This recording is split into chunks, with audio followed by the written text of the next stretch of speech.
Hallelujah, good morning. प्रभु ने अपने अनुग्रह से हमें एक और दिन दिखाया, इसके लिए उनकी स्तुति हो।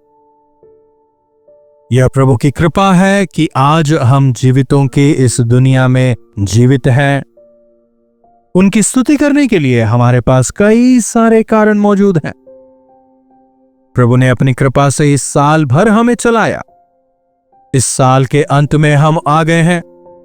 क्यों ना उनकी भलाइयों को याद करते हुए हम उनकी स्तुति करें। छोटी प्रार्थना। महापवित्र पिता परमेश्वर, आप आज, कल और युगानुयुग हैं। इस धरती पर जो समय आपने हमारे लिए निर्धारित किया है, उसमें आपकी इच्छाओं को करते हुए जीने का अनुग्रह दें। यीशु के नाम से प्रार्थना मांगते हैं, आमीन। सामान्यतः इंसान घड़ी को देखकर, कैलेंडर को देखकर हिसाब लगाता है। हमारे प्रभु अनंत परमेश्वर हैं। वे शाश्वत परमेश्वर हैं। वे आदि से थे और अंत तक रहेंगे। भजन संहिता 90 में मूसा कह रहा है, हे प्रभु, आप पीढ़ी से पीढ़ी तक हमारे लिए धाम बने हैं। इससे पहले कि पहाड़ उत्पन्न हुए, वह आपने पृथ्वी और जगत की रचना की, वरन अनादिकाल से अनंत काल तक आप ही ईश्वर हैं। मेरे पीछे आप इस ग्लोब को घूमता हुआ देख रहे हैं ना। इस ग्लोब के आधार पर या धरती के घूमने के आधार पर ही हम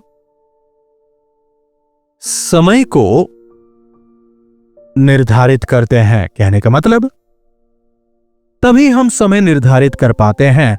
लेकिन परमेश्वर और हमारे समय में काफी फासला है।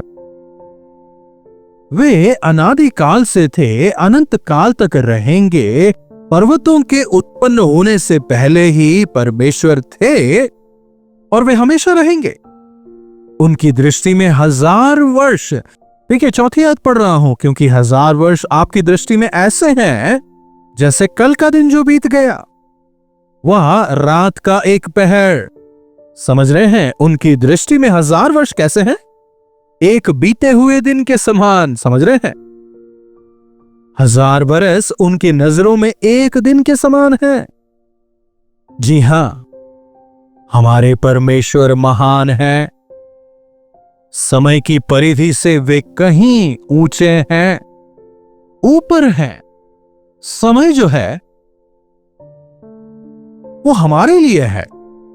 जन्म से लेकर मृत्यु तक हम इस धरती पर रहेंगे।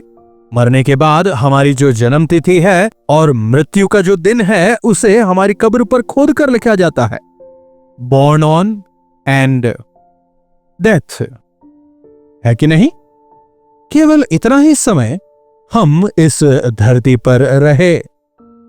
हमारी मृत्यु के बाद हमारा क्या होगा, हम कहां जाएंगे, यह इस बात पर निर्भर करता है कि हम जब इस धरती पर थे हमने कैसा जीवन बिताया।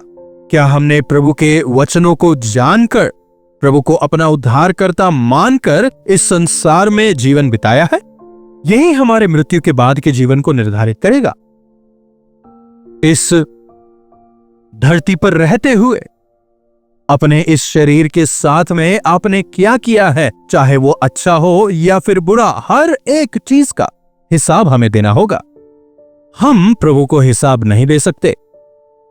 अगर प्रभु ने वास्तव में हिसाब लेना शुरू किया, पल पल का, क्षण क्षण का, अगर वो हमसे हिसाब मांगने लग जाएं, तो हम उनके सामने खड़े नहीं रहने पाएंगे।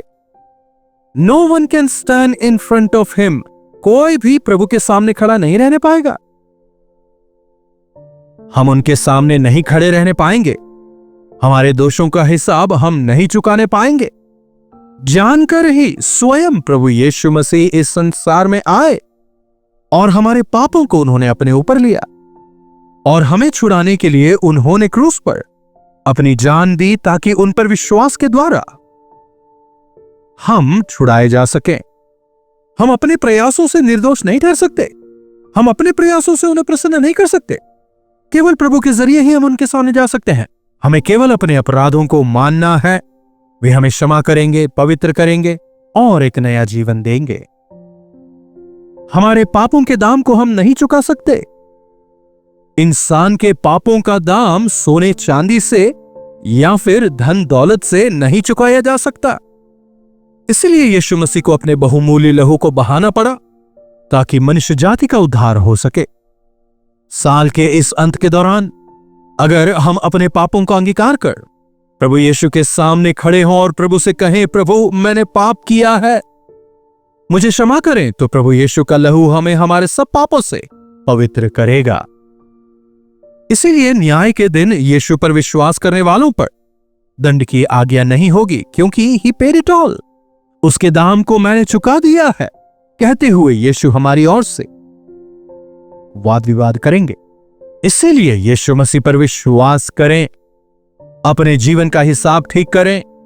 इस सुसमाचार को हम हर दिन सुनाने का प्रयास करते हैं।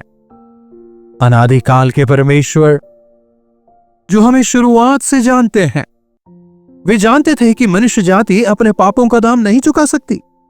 इसीलिए वे स्वयं इस संसार में आए ताकि हमारे पापों के दाम को चुकाएं और हमें निर्दोष होने का एक मौका दें। इसीलिए लापरवाह होकर जीवन ना बिताएं, लक्ष्यहीन होकर आप जीवन ना बिताएं, बल्कि जो मौका प्रभु आपको दे रहे हैं उस मौके का सदुपयोग करते हुए प्रभु को अपने जीवन में अपनाएं, अपने पापों का अंगीकार करें। तब प्रभु यीशु मसीह का लहू आपको शुद्ध करेगा, आपके दोष क्षमा किए जाएंगे और आपको उनके संतान होने का अधिकार मिलेगा। एक लक्ष्य के साथ जीवन बिताएं। मनुष्यों को प्रसन्न करने का लक्ष्य कई लोगों में होता है, पैसे कमाने का लक्ष्य कई इंसानों में होता है। कई लोगों को लगता है कि यह संसार ही शाश्वत है, लेकिन यह संसार मेरा घर नहीं है। यहां पर मैं एक परदेसी हूं। मेरा निवास स्थान मेरे प्रभु के साथ है, जहां मैं प्रभु के साथ अनंत काल के लिए निवास करूंगा। ऐसी सोच रखने वाले प्रभु के प्रति समर्पित होकर जीवन बिताते हैं, प्रभु के साथ चलते हैं, उनके गवाह होकर जीवन बिताते हैं। क्या आपने समर्पित किया है? समय गुजरता चला जा रहा है, क्रिसमस हो गया है, नए साल के करीब हम आ गए हैं। कुछ और दिन शेष हैं, हम नए साल में प्रवेश कर जाएंगे। इस पूरे साल में प्रभु ने आपको कई मौके दिए, कई सारे अवसर दिए। क्या आपने मन को बदला? क्या आपने उस मौके का लाभ उठाया? क्या आपने प्रभु के साथ अपना हिसाब ठीक किया? क्यों ना कम से कम नए साल में प्रवेश करने से पहले हम अपने आप को परख कर देखें। प्रभु यीशु का प्रेम अपरंपार है। इसी अध्याय की 14वीं आयत को भी मैं पढ़ना चाहूंगा। भोर को अपनी करुणा से हमें तृप्त करें। क्यों हर रोज हम इस कार्यक्रम को लाते हैं? शायद आप अशांत होकर उठे हों। कहीं आपके जीवन में तो अशांति नहीं, कहीं जीवन में किसी प्रकार का खालीपन तो नहीं, क्योंकि उनकी करुणा हर सुबह नई होती है, जो हमें भरपूरी देती है। दोबारा आपको तरोताजा करने के लिए, आपको रिफ्रेश करने के लिए, आपको बलवंत करने के लिए हर रोज प्रभु अपने वचन को आपको देते हैं। हर भोर हमें अपनी करुणा से तृप्त करें। कृपा अयोग्य पर ही दिखाई जाती है कि हम जीवन भर जय जयकार और आनंद करते रहें। अगर भोर को ही हम अपने आप को प्रभु की करुणा से तृप्त कर लें तो पूरा दिन आनंदमय रहेगा। क्या आपके जीवन में आनंद है? याकूब से जब पूछते हैं कि तेरे जीवन के दिन कितने हैं, तो कहता है वे हैं तो थोड़े ही, लेकिन काफी दुख से भरे हुए हैं। हमारे जीवन के दिनों के अगर हम हिसाब लगाएं तो कितने दिन हम खुश रहे, कितने दिन हम उत्साहित रहे। क्यों ना इस साल के अंत में हिसाब लगाएं। कितना हमने आंसू बहाया, हम कितने आनंदित रहे, कितनी आशीषें पाई, कितना नुकसान हुआ, कितनी अच्छाइयों का हमने अनुभव किया और कितनी बुराइयां साथ हुई। क्यों ना साल के इस समय में हम प्रभु के पास जाएं और प्रभु के साथ अपना हिसाब ठीक करें। 15वीं आयत देखिए, जितने दिन आप हमें दुख देते आए, जितने वर्ष हम क्लेश भोगते आए हैं, उतने ही वर्ष हमको आनंद के दीजिए। प्रभु, आपके अनाज्ञाकारी होकर हमने बहुत समय बिताया है। प्रभु, आपका विरोध कर हमने काफी नुकसान उठाया है। लेकिन प्रभु, जबकि हम इस नए साल में प्रवेश करते हैं, जो समय हमने हमारी मूर्खता से, हमारी अज्ञानता से बर्बाद कर दिया है, अपनी महाकृपा से हमें क्षमा करें और हमें अपने आनंद से भरपूरी से भर दें। प्रभु, अपनी कृपा दिखाएं और जितने दुख के दिन हमने भोगे हैं, जितने क्लेश हम भोगते आए हैं, उतने ही आनंद के वर्ष हमें दें। समझ रहे हैं? जितने दिन हमने अकेलेपन में गुजारे, जितने दिन रोते हुए गुजारे, प्रभु उतने ही आनंद से भरे दिन हमें दें। क्यों ना साल के इस पड़ाव पर हम प्रभु से प्रार्थना करें, जिस प्रकार वचन कहता है, तेरे दुख के दिन अब समाप्त हुए। जितने आंसू आपने इस साल बहाए थे, जितने दुखों का, जितने क्लेशों का सामना आपने इस साल किया था, जितनी रुकावटें इस साल आई, जिस प्रकार परमेश्वर ने इस्राएलियों से कहा, तुम आज जिन मिस्रियों को देख रहे हो दोबारा नहीं देखने पाओगे, उसी प्रकार आज प्रभु आपको वायदा दे रहे हैं। उन तमाम दुखों का, उन तमाम क्लेशों का जिनका तुमने सामना किया, दोबारा कभी तुम उन्हें नहीं देखोगे। विश्वास के साथ में इस नए साल में प्रवेश करें। एक आशीषित साल, एक भरपूरी भरा साल प्रभु आपको दे।